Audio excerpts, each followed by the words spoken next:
आप सुन रहे हैं वीरान खंडहर।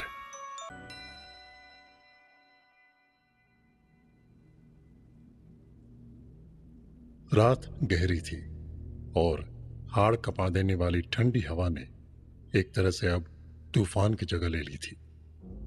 सड़क पर सब तरफ सन्नाटा फैला हुआ था। बारिश भी तेज होने लगी थी और इस बारिश में जब तेज बिजली चमकती तो बिजली की रोशनी में ऊंचे ऊंचे पहाड़ अजीब सी आकृति बना रहे थे, जो किसी भी आम इंसान का दिल हौला देने के लिए काफी थे। मगर उसी बीच उस सुनसान सड़क पर उस तूफानी रात में एक कार बड़ी स्पीड से दौड़ रही थी। उस कार को जो भी दौड़ा रहा था, मालूम होता था जैसे उसे तूफान से कोई फर्क नहीं पड़ता हो। उस कार के अंदर दो व्यक्ति सवार थे। एक व्यक्ति की आंखों में बिल्कुल भी मौसम का खौफ नहीं था। वो बस पहाड़ों पर बनी हुई इस सड़क पर अपनी गाड़ी को फुल स्पीड में दौड़ा रहा था। मगर ठीक उसके बगल में बैठा हुआ दूसरा व्यक्ति थोड़ा डरा हुआ मालूम होता था। उस बारिश में जब बिजली चमकती तो उस व्यक्ति के चेहरे पर डर और बढ़ जाता और बेचैनी के आलम में वो उस व्यक्ति की तरफ देखने लगता जो अपनी धुन में गाड़ी को ड्राइव कर रहा था। डरे हुए व्यक्ति से अब रहा नहीं गया और उसने उस व्यक्ति की तरफ देखकर कहा जो गाड़ी ड्राइव कर रहा था, साहिल यार, देख नहीं रहा बारिश हो रही है, मुझे लगता है बाहर कोई तूफान भी आया हुआ है, तो गाड़ी की स्पीड स्लो क्यों नहीं कर लेता।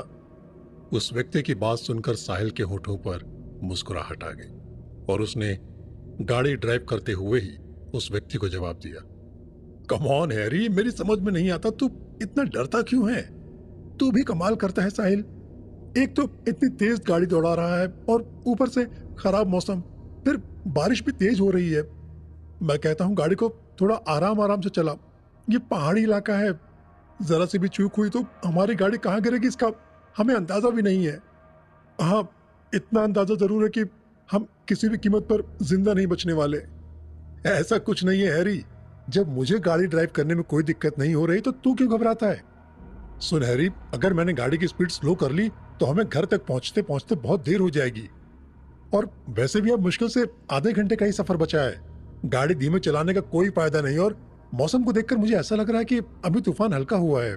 अगर इसी बीच हम कहीं रुक गए और तूफान ने अपना जोर पकड़ लिया तो हम फिर फंस कर रह जाएंगे। तू तो ऐसे बातें कर रहा है जैसे तू कोई बहुत बड़ा मौसम वैज्ञानिक हो। मौसम वैज्ञानिक नहीं मेरे दोस्त, मैं पहाड़ी इलाके का ही रहने वाला हूँ। बचपन से इस तरह के मौसम का आदी रहा हूँ, मुझे कोई दिक्कत नहीं होगी। अगर तुझे ज्यादा डर लग रहा है तो अपनी आंखें बंद करके बैठकर सोने की कोशिश कर। तू भी कमाल करता है यार साहिल, तुझे लगता है कि इस सिचुएशन में मुझे नींद आ जाएगी? तो फिर अपना मुंह बंद कर और मुझे ड्राइविंग करने दे। साहिल की बात सुनकर हैरी ने अपनी कलाई पर बंधी हुई घड़ी पर नजर डाली। यार, रात के 2 बज गए हैं साहिल, कब पहुंचेंगे हम तेरे पुलगा टाउन। हैरी ने ये अल्फाज बोले ही थे तभी अचानक हैरी बुरी तरह से चीखा, साहिल सामने कोई है। हैरी की इस तरह चीखने से साहिल बुरी तरह से घबरा गया। गाड़ी की स्पीड वैसे ही बहुत ज्यादा तेज थी और उसने स्पीड ब्रेकर दबा दिए। जैसे ही उसने स्पीड ब्रेकर दबाए, गाड़ी का संतुलन पूरी तरह से डगमगा गया और वो उछलकर एक तरफ गिर गई। उनका एक्सीडेंट हो चुका था। साहिल और हैरी को अब कुछ भी होश नहीं रहा था। सब कुछ इतना अचानक हुआ कि उन दोनों को सोचने और समझने का मौका ही नहीं मिला। कुछ देर बाद साहिल को ऐसा महसूस हुआ जैसे कि कोई उसके शरीर को हिला रहा है। साहिल की आंख अचानक खुल गई और वो बड़ी फुर्ती से उठकर बैठ गया और पागलों की तरह इधर उधर देखने लगा। तभी उसके कानों में एक लड़की की आवाज टकराई, घबराओ मत, तुम बिल्कुल सही हो। तुम्हें ऊपर वाले का शुक्र अदा करना चाहिए कि इतने खतरनाक एक्सीडेंट के बाद भी तुम्हें कुछ नहीं हुआ। बहुत गौर से देखने पर साहिल ने देखा कि वो एक पेड़ के नीचे खड़ा हुआ था और उसके आसपास कोई भी सड़क मौजूद नहीं थी। बारिश अभी भी हो रही थी, बिजली अभी भी कड़क रही थी और उसे उस लड़की का चेहरा साफ साफ नहीं दिखाई दे रहा था। अंधेरे की वजह से उसका चेहरा उसे धुंधला दिखाई दे रहा था। साहिल ने उस लड़की की धुंधली आकृति की तरफ देखते हुए कहा, हमारा एक्सीडेंट हुआ था, मैं कहाँ हूं। तभी अचानक उसे कुछ याद आया और उसने बड़ी फुर्ती से उस लड़की से फिर सवाल किया, मेरा दोस्त हैरी कहाँ है? घबराओ मत, तुम्हारा दोस्त सही सलामत है। शायद तुमने देखा नहीं, ठीक तुम्हारे सामने ही नीचे लेटा हुआ है। शायद वो बेहोश है। जैसे ही साहिल ने नीचे की तरफ देखा तो उसे उसका दोस्त हैरी दिखाई दिया। साहिल बड़े फुर्ती से हैरी की तरफ जाकर उसके बदन को झंझोड़ने लगा। हैरी, क्या हुआ तुझे? उठना। साहिल के बुरी तरह झंझोड़ने पर हैरी ने अपनी आंखें खोल दी और वो उठकर बैठ गया और आंखें मसलने लगा। हैरी भी खड़ा हो गया और उसने साहिल की तरफ देखकर थोड़े से गुस्से वाले अंदाज में कहा, मैंने तुझसे मना किया था ना साहिल कि गाड़ी धीरे चला, लेकिन तू अचानक चीखा क्यों था? आखिर तुझे ऐसा क्या दिखा जो तेरे हलक से चीख निकल गई? मुझे एक सामने बहुत बड़ी बिल्ली रास्ता काटते हुए दिखाई दी थी और मैंने सुना है कि बिल्ली का रास्ता काटना अशुभ माना जाता है। बकवास बंद कर हैरी, तुझे पता भी है तू क्या कह रहा है? तेरे चीखने पर मैंने हड़बड़ी में गाड़ी की स्पीड ब्रेकर दबा दिया और संतुलन बिगड़ गया। फिर साहिल बोलते बोलते अचानक चुप हो गया और कुछ सोचने लगा। हैरी ने उसे देखकर पूछा, क्या हुआ? तू क्या सोच रहा है? अबे होना क्या है, हमारी गाड़ी कहाँ है? हमारा एक्सीडेंट तो रोड पर हुआ था ना, ये जगह तो दूसरी है, कहाँ है हम लोग? साहिल का इतना कहना ही था, तभी उस लड़की की आवाज साहिल के कानों में फिर टकराई। गाड़ी तो तुम्हारी रोड पर ही पड़ी हुई है और वो भी ऐसी हालत में कि अब वो भंगार में ही बिकेगी। तुम लोगों को यहां तक मैं ही लेकर आई हूं। अगर मैं सही वक्त पर वहां नहीं आती तो यकीनन तुम लोग मर जाते। एक्सीडेंट से नहीं तो कम से कम ठंड से तो जरूर मर जाते। उस लड़की ने जैसे ही ये अल्फाज बोले तभी एक जोरदार बिजली कड़की और चमकती हुई बिजली में साहिल को उस लड़की का चेहरा साफ साफ दिखाई दे गया। उस लड़की का चेहरा देखकर साहिल के ऊपर जैसे मानो खुद एक बिजली गिर गई हो। वो लड़की हसीन और खूबसूरत थी जो इस वक्त काले लिबास में थी, जिसकी उम्र ज्यादा से ज्यादा 20 या 22 साल लग रही थी। उसने इतनी खूबसूरत लड़की इससे पहले अपनी जिंदगी में कभी नहीं देखी थी, मगर इस वक्त हालात दूसरे थे, इसलिए साहिल ने अपने जज्बातों को फौरन काबू कर लिया। अचानक साहिल को कुछ याद आया और वो अपनी जेब को टटोलने लगा और मुंह ही मुंह में बड़बड़ाने लगा। ओह शिट यार, मेरा मोबाइल तो कार में ही रह गया। साहिल ने हैरी की तरफ देखकर कहा, हैरी क्या तेरी जेब में तेरा मोबाइल है? नहीं यार, मेरा मोबाइल चार्जिंग में ही लगा हुआ था। हैरी की बात सुनकर साहिल सोच में पड़ गया और वो सोचने लगा कि वो अब घर वालों को कैसे इन्फॉर्म करेगा। तभी साहिल के जहन में अचानक एक विचार बिजली की तरह आया। वो लड़की साहिल के बिल्कुल नजदीक खड़ी हुई थी। साहिल ने उस लड़की की तरफ देखते हुए कहा, लेकिन इतनी रात में तुम वहां पर क्या कर रही थी और तुम हम दोनों को यहां तक कैसे लाई? हम लोगों का वजन तो अच्छा खासा है। आप लोग जिस जगह पर खड़े हैं वहां से कुछ दूरी पर ही मेरा गांव है और यहाँ आसपास मेरे खेत हैं। मैं यहाँ पर अक्सर अपने खेतों की रखवाली करने आ जाती हूँ अपनी सहेलियों के साथ। आज मैं थोड़ी दूर तक आ गई थी और अचानक ये बारिश होने लगी। तभी मुझे एक आवाज सुनाई दी। जब मैंने भागकर देखा तो रोड पर आपकी गाड़ी पलटी पड़ी थी और उस वक्त हमारी सहेलियां भी हमारे साथ थी। हमने जब जाकर देखा तो आप दोनों की सांसें चल रही थी, तो मैं अपनी सहेलियों की मदद से आप दोनों को यहां तक ले आई हूं। लेकिन तुम तो यहां पर अकेली हो। वो सब चली गई और तुम नहीं गई। मैं आप दोनों को छोड़कर कैसे जा सकती थी? यहाँ जंगली जानवर भी आते रहते हैं। अगर मैं चली जाती तो आप किसी शेर या चीते की खुराक बन जाते। उस लड़की की बात सुनकर साहिल सोच में पड़ गया। पता नहीं क्यों उसे उस लड़की की बात पर यकीन नहीं आ रहा था। तुम्हारा नाम क्या है? मेरा नाम लाइबा है और यहीं पास में मेरा घर है। तुम्हारे घर में तुम्हारे अलावा और कौन कौन है? कोई नहीं, सिर्फ मेरा बड़ा भाई है। तुम्हारा बड़ा भाई तुम्हें इतनी रात में इस जंगल में अकेले भेज देता है? मैंने आपसे कहा ना कि हमारे यहाँ पर खेत हैं और आज मेरे भाई की तबीयत थोड़ी खराब थी, इसीलिए उनकी जगह आज मैं आ गई। और मैं अकेली नहीं आई थी, मेरे साथ मेरी सहेलियां भी साथ में थी और मुझे देर सिर्फ आप लोगों की वजह से ही हुई है। अगर मैं भी अपनी सहेलियों के साथ चली जाती तो आप जिंदा नहीं बचते। उस लड़के की बात सुनकर, जिसने अपना नाम साहिल को लाइबा बताया था, साहिल खामोश हो गया और वो हैरी की तरफ देखने लगा। हैरी दोनों की बातें बहुत गौर से सुन रहा था। साहिल ने एक बार फिर लाइबा की तरफ देखकर कहा, जो अंधेरा होने की वजह से अभी भी उसे साफ साफ नहीं दिखाई दे रही थी। तुमने कहा यहीं पास में ही तुम्हारा घर है। मैंने कुछ गलत नहीं कहा। यहीं पास में ही मेरा घर है। यहीं पास में ही एक छोटा सा गांव है जिसका नाम माओ गांव है, जो बहुत खूबसूरत है।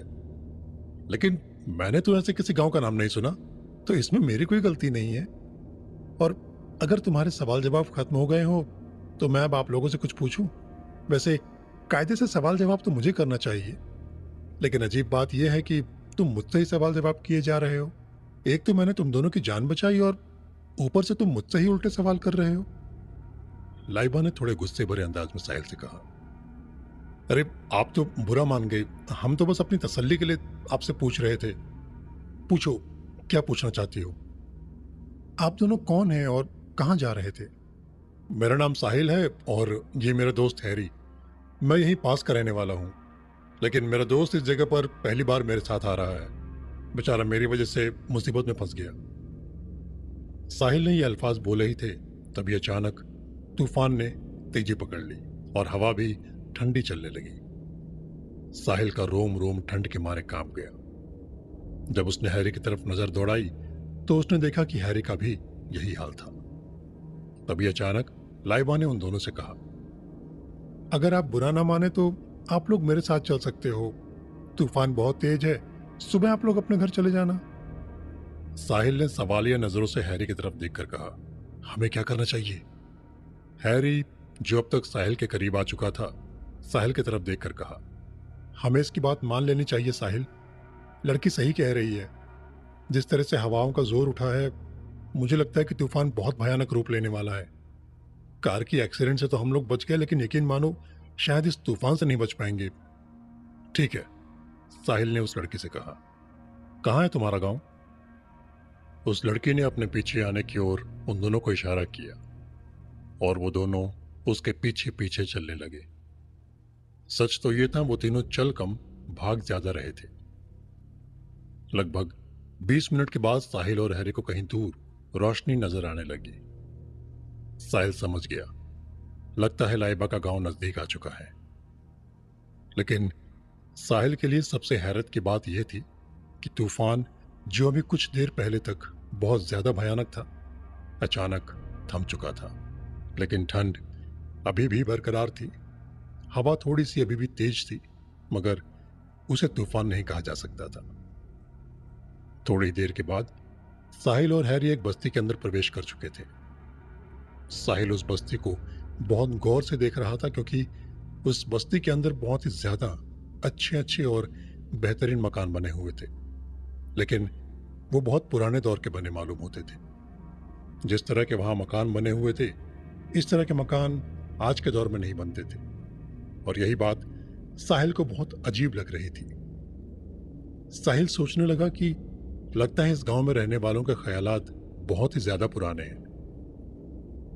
अब उन तीनों के चलने की रफ्तार कम हो गई थी। साहिल और हैरी एक साथ धीरे धीरे चल रहे थे, मगर लाइबा उनसे थोड़ा आगे चल रही थी। साहिल ने उस गांव को बहुत गौर से देखा। अच्छा खासा खुशहाल गांव था, मगर साहिल के लिए हैरत की बात यह थी कि उस गांव में सभी घरों में रोशनी थी। सभी घरों में लाइट्स जलती हुई साफ दिखाई दे रही थी। गांव में सभी घरों से लोगों की आवाजें आ रही थी, कुछ बड़ों की, कुछ बच्चों की, कुछ बूढ़ों की, जैसे सभी लोग जाग रहे हों। साहिल ने चलते हुए लाइबा से कहा, लाइबा, क्या तुम्हारे गांव में कोई सोता नहीं है? सब लोग इतनी रात में जाग रहे हैं। गांव में तो सभी लोग इस वक्त तक सो जाते हैं। सोते हैं, वो क्या है ना कि हमारा छोटा सा गांव है। आज गांव में किसी न किसी की शादी होगी, और किसी एक घर में शादी होती है तो पूरे गांव में जश्न का माहौल होता है।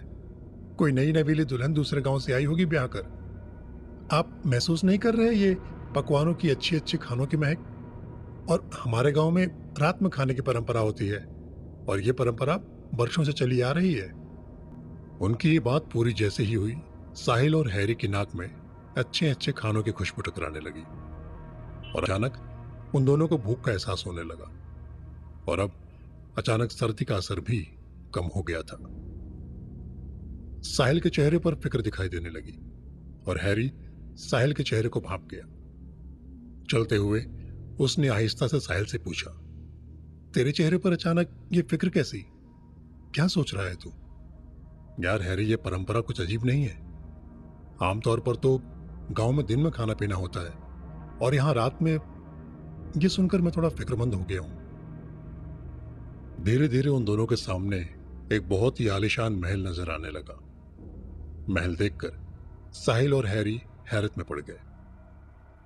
साहिल से रहा नहीं गया और उसने लाइबा से पूछ लिया, यह किसका महल है? महल कहकर हमारी बेइज्जती मत कीजिए, घर है हमारा, आइए। धीरे धीरे वो दोनों उस महल की तरफ बढ़ने लगे।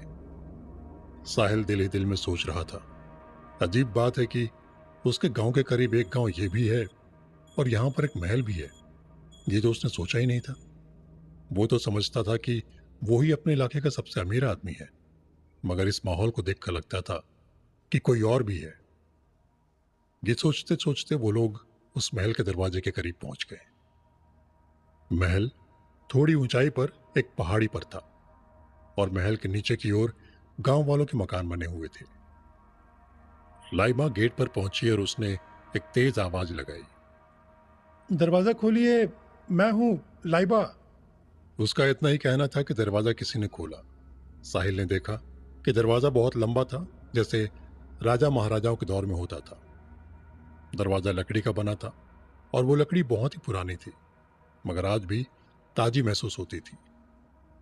दरवाजा खोलने वाला एक लंबा चौड़ा नौजवान था जो सफेद कपड़े पहने हुए था। उसने लाइबा को देखकर अपनी गर्दन झुका ली और उन दोनों को खा जाने वाली लाल लाल नजरों से देखा। लाइबा ने उसकी तरफ देखकर कहा, ये हमारे आज की रात के मेहमान हैं। जैसा आपका हुक्म। हैरी ने साहिल के कान में आकर कहा, यार ये तो कोई राजकुमारी लगती है, ऐसा तो हम फिल्मों में देखते हैं। साहिल ने हैरी से चुप रहने को कहा। लाइबा ने उन दोनों की तरफ देखा और रहस्यमय तरीके से मुस्कुरा दी और फिर उसने उन दोनों को अंदर चलने के लिए इशारा किया और वो लोग अंदर चल दिए। जैसे जैसे वो लोग अंदर जा रहे थे वैसे वैसे उन्हें एहसास हो रहा था कि ये वाकई एक महल ही है। साहिल ने लाइबा से कहा, इसमें कितने कमरे होंगे? लाइबा ने चलते हुए कहा, पता नहीं, आज तक कभी गिने नहीं। साहिल इससे और भी कुछ पूछना चाहता था, मगर लाइबा ने अचानक उन दोनों की तरफ देखकर कहा, आप लोग बिल्कुल फिक्र ना करें, आप लोग थके हुए हैं, पहले कुछ खा लीजिए। वो तीनों लोग अब एक आलीशान महल गुमा कमरे में बैठे हुए थे और उनके सामने एक बहुत लंबी चौड़ी मेज थी। लाइबा ने ताली बजाई। जैसे ही उसने ताली बजाई कि वहां पर 4 औरतें काले कपड़े पहने हुए आई, जिन्होंने लंबा लंबा घूंघट डाल रखा था और उसके सामने हाजिर हो गई। हुकुम बीबी जी, ये हमारे आज की रात के मेहमान हैं, इनके लिए खाने का बंदोबस्त करो। जैसा आपका हुक्म बीबी जी। ये कहकर वो चारों औरतें चली गईं। कुछ ही देर में उन दोनों के सामने एक से एक लजीज पकवान हाजिर थे और हैरत की बात थी, खाने में वो सब कुछ था जो उन्हें पसंद था। साहिल ने लाइबा की तरफ देखते हुए कहा, ये सारे हमारे पसंदीदा खाने हैं, तुम्हें कैसे मालूम? लाइबा मुस्कुराई और कहा, इत्तेफाक है, लेकिन चलिए, काफी अच्छा इत्तेफाक है। आप दोनों शुरू कीजिए, पहले खाना खा लीजिए, उसके बाद सवाल करिएगा। आप भी यही हैं और हम भी यही हैं। साहिल और हैरी को अब भूख बहुत तेज लगने लगी थी। साहिल ने हैरी की तरफ देखा, तकल्लुफ मत कीजिए, बिंदास होके खाइए। और फिर वो सब लोग खाना खाने लगे। सब लोगों ने पेट भरकर खाना खाया और कुछ देर के लिए वो सब भूल गए। वो ये भी भूल गए कि ये लड़की उन्हें वीरान जंगल में मिली थी और जिस गांव में वो लोग आए हैं उस गांव का उन्होंने कभी नाम भी नहीं सुना था। और जिस तरह की इस महल की ऊंचाई है, आज तक इस महल को किसी ने क्यों नहीं देखा। वो कुछ देर के लिए सब कुछ भूल गए। खाना खत्म हुआ और लाइबा ने फिर दोबारा ताली बजाई। अब फिर से उनके सामने वही औरतें लंबा लंबा घूंघट डाले हुए फिर हाजिर थी। लाइबा ने इशारा किया, उठाकर ले जाओ बर्तन। कुछ ही देर में टेबल उनके सामने खाली थी। आप लोग बहुत थक गए होंगे, आराम कर लीजिए। आप लोगों के लिए अलग अलग कमरों में बंदोबस्त करवा देती हूं। इतने में साहिल ने लाइबा से कहा, नहीं, हम सब एक ही कमरे में ठहरेंगे। हम यहां पर कोई पिकनिक मनाने नहीं आए हैं और वैसे भी हमें यहां रात ही तो गुजारनी है। हैरी ने भी साहिल की हाँ में हाँ मिलाई। कोई बात नहीं, जैसा आप लोगों की मर्जी। अगर आप लोग चाहते हैं तो आप सब एक ही कमरे में ठहर सकते हैं, जैसी आपकी मर्जी। आइए, मैं आप लोगों को आपका कमरा दिखा देती हूं। आइए मेरे पीछे पीछे। और वो दोनों उसके पीछे पीछे चल दिए। कुछ देर चलने के बाद वो दोनों एक कमरे में आ गए। उसको कमरा नहीं कहा जाए तो सही होगा। वो एक बहुत बड़ा हॉल नुमा बड़ा कमरा था, जहां पर हर जरूरत का सामान था। और इत्तेफाक से वहां पर सजे हुए 2 बेड बिछे हुए थे, जैसे वो उन दोनों के लिए ही लगाए गए हों। वो भी बहुत बड़े बड़े आलीशान बेड, जो पुराने जमाने में हुआ करते थे। साहिल की हैरत का ठिकाना नहीं रहा, लेकिन उस वक्त उन्होंने खामोश रहना ही बेहतर समझा। आप सो जाओ, साहिल ने लाइबा की तरफ सवालिया नजरों से देखते हुए कहा। तुमने कहा था कि तुम्हारे भाई की तबीयत ठीक नहीं है। क्या अपने भाई से मुलाकात नहीं करवाओगे? उनसे भी सलाम दुआ हो जाती। वो इस वक्त सो रहे होंगे, अभी उनको परेशान नहीं करना चाहिए। अगर आप लोगों की मर्जी हो तो बताओ, मैं उनको उठा देती हूँ। नहीं, छोड़ो, इस वक्त अपने भाई को परेशान मत करो। ठीक है, चलती हूँ। कुछ ही देर में सुबह होने वाली है, सुबह ही आपसे मुलाकात होगी। साहिल ने लाइबा से पहली बार कहा, वैसे मेरा एक नाम भी है, तुम मुझे साहिल कहकर बुला सकती हो। जानती हूँ। साहिल यह सुनकर चौंक गया। कैसे जानती हो? अरे जंगल में आपने ही तो मुझे अपना इंट्रोडक्शन दिया था। यह सुनकर साहिल को अपने ऊपर थोड़ी हंसी आ गई। साहिल उससे बहुत कुछ कहना चाहता था, मगर लाइबा ने उन दोनों से कहा, अब सुबह बात करेंगे, अभी आप लोग थके हुए हैं, सो जाइए। ये कहकर वो कमरे से बाहर की ओर जाने लगी, लेकिन अचानक वो रुक गई और उसने साहिल की तरफ देखते हुए कहा, मेरे जाने के बाद दरवाजा बंद कर देना, और यहां वैसे भी जरूरत का हर सामान है और कुछ देर बाद सुबह होने वाली है। मेरी आप लोगों से गुजारिश है कि आप लोग जब तक मैं ना आऊं बाहर ना निकलिएगा। वो क्या है कि आप लोगों को यहाँ पर कोई नहीं जानता और आप लोग यहाँ पर अजनबी हैं, बेवजह परेशानी में पड़ जाएंगे। ये कहकर वो तुरंत कमरे से बाहर निकल गई और उन दोनों को हैरत में छोड़ गई। उसके जाने के बाद तुरंत हैरी ने दरवाजा बंद कर दिया और उसने साहिल की तरफ देखते हुए कहा, मुझे कुछ सही नहीं लग रहा साहिल, कुछ तो बहुत अजीब हो रहा है। क्या बकवास कर रहे हो तुम डरे हुए हो। हालांकि साहिल खुद अंदर ही अंदर थोड़ा डरा हुआ था, लेकिन अगर वो अपना डर जाहिर कर देता तो हैरी और डर जाता। साहिल, ये लड़की जिसका नाम लाइबा है, जब हम दोनों कुछ देर पहले इससे मिले थे तब ये गांव की साधारण लड़की लग रही थी, मगर यहाँ इस महल में जिस तरह से इसकी बात को फॉलो किया जा रहा है उससे तो लगता है कि ये कोई राजकुमारी है शायद। तो कहना क्या चाहता है? मैं सिर्फ इतना कहना चाहता हूं मेरे दोस्त कि अब राजकुमारियों का दौर खत्म हो गया है। क्या तूने इस महल पर गौर नहीं किया?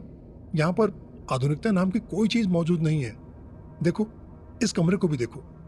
इस कमरे में जो रोशनदान है और जो भी रोशनदान यहाँ पर लगे हुए हैं बरसों पुराने हैं। यहाँ पर कोई लाइट नहीं है, सिर्फ अंधेरा दूर करने के लिए मशाल जली हुई है। ऐसा पुराने वक्त में हुआ करता था। ऐसा लगता है जैसे कि गांव आज के दौर से बिल्कुल अलग है। ऐसा कैसे मुमकिन हो सकता है दोस्त? अपने दोस्त की बात सुनकर साहिल सोच में पड़ गया। दिल तो मेरा भी यही कह रहा है कि कहीं ना कहीं गलत जगह पर हम आ गए हैं, लेकिन अब आ गए हैं तो देखते हैं कि क्या होता है। और वैसे भी सुबह होने ही वाली होगी। वैसे टाइम कितना हुआ है? साहिल की बात सुनकर हैरी ने तुरंत अपनी कलाई पर बंधी हुई घड़ी पर नजर डाली और उसने साहिल की तरफ देखते हुए कहा, इस वक्त रात के 2 बजे हैं साहिल। हैरी की बात सुनकर साहिल इधर उधर देखने लगा।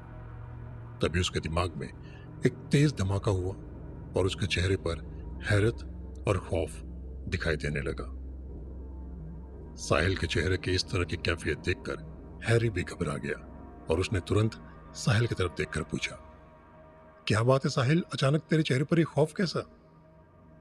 साहिल धीरे धीरे कदमों से चलते हुए हैरी के पास आ गया और उसने हैरी की तरफ देखते हुए दोबारा पूछा, कितना टाइम बताया तूने?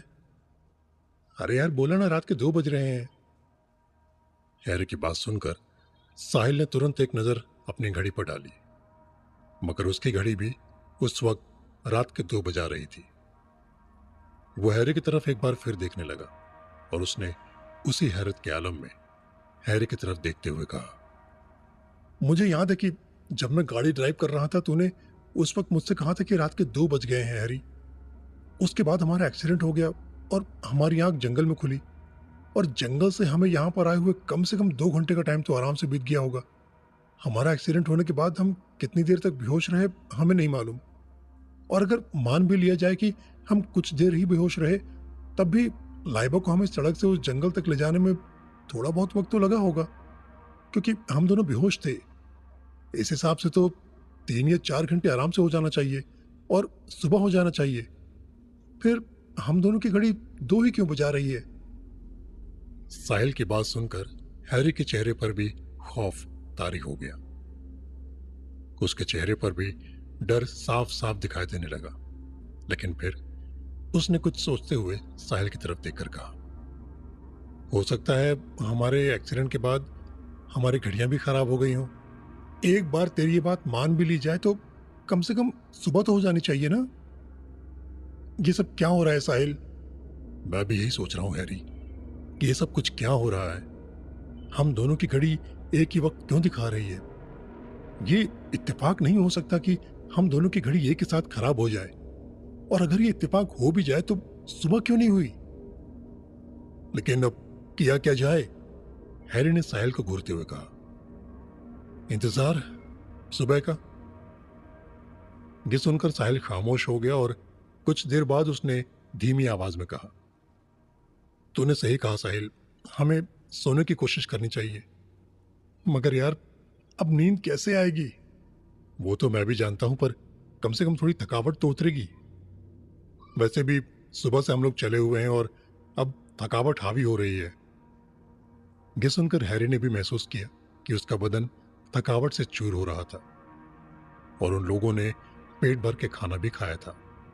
नींद तो आ नहीं रही थी, मगर लेटने को जी चाह रहा था। शायद तुम सही कहते हो, हमें थोड़ा आराम कर लेना चाहिए, बाद में देखते हैं कि क्या करना है। साहिल लेटे लेटे यही सोच रहा था कि उसके घर वाले किस कदर परेशान हो रहे होंगे, उसकी मां कितना परेशान होगी। उन्होंने उससे कहा था कि रात का सफर मत करना, मगर वो नहीं माना था। काश वो अपनी मां की बात मान लेता।